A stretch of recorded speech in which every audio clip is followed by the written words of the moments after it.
Hey guys, people have often asked me, what does the Bible say about anxiety? Well, it says a lot, but I want to key in on one thing. And the key to this answer I will give you at the end of this video. So please watch it until the end. If you like this content, please remember to hit subscribe. And if you can, give me a like. And stop the video just for 20 seconds and write in a comment, what do you know about the Old Testament and the Bible? Well, here's what I want to talk about today is this one story about this famous person in the Old Testament named Naaman, who was a Syrian army commander. He was a great commander, but he had one problem, and that was leprosy. And if you can imagine, leprosy, the skin condition, would cause him to have great anxiety and a great concern about how people saw him and how people related to him. Well, he had in his court a servant girl from Israel who told him that if he went to Israel, there'd be a great person that could heal him of his leprosy.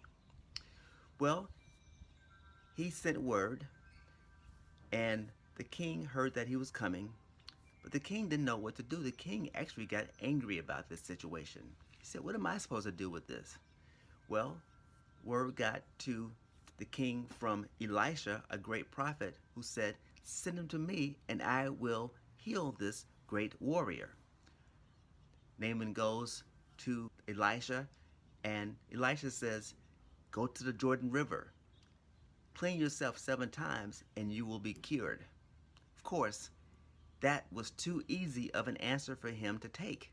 So he rejects it and thinks that, well, this person should be telling me something that is more difficult. Why not dip in my own Syrian rivers? Well, that wasn't what he said. Finally, concerned about how people saw him and how people related to him. And sure enough, says his skin was like that of a baby boy. I want to give you a quick example of what I was talking about. Several years ago when I was starting my ministry, I'm a Unitarian Universalist minister there in Dallas, Texas. And he asked me to do something that was relatively simple.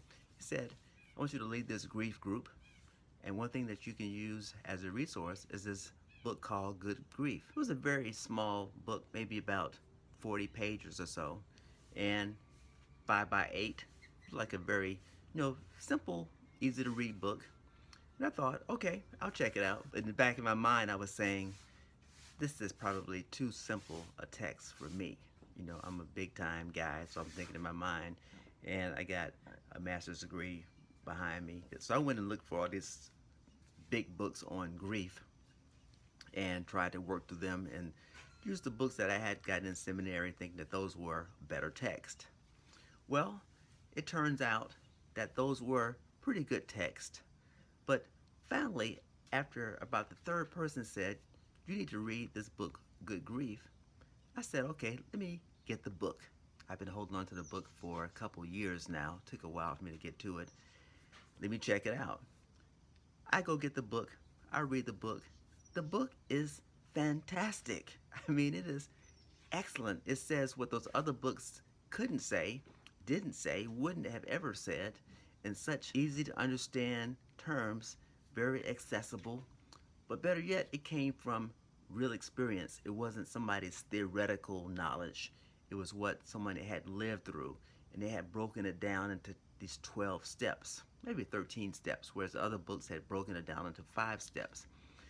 And I said, these 13 steps really make a lot more sense.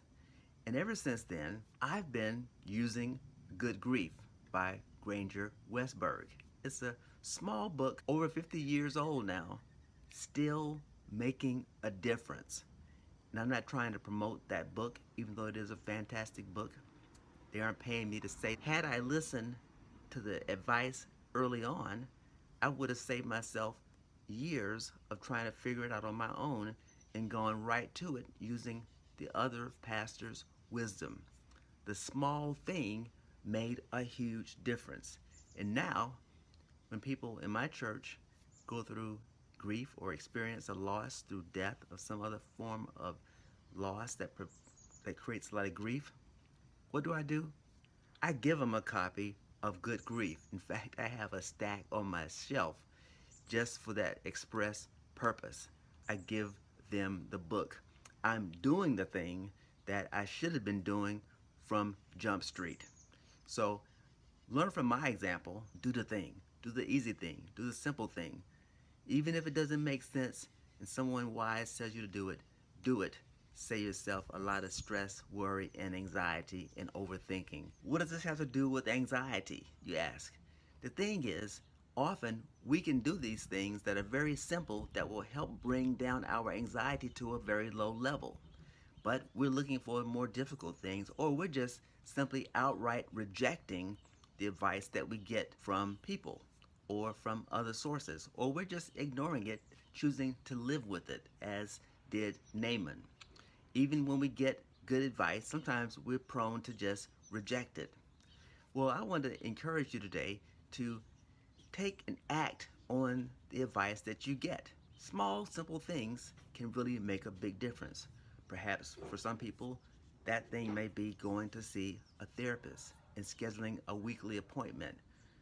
50 minutes a week out of your busy schedule, that can make a difference. Some things that you worry about, the majority of things that you worry about, are never going to happen anyway. I say in my book, Stop Anxiety in Its Tracks, focus on the 1% because the 99%, they never actually happen. And importantly, remember this: do one thing at a time.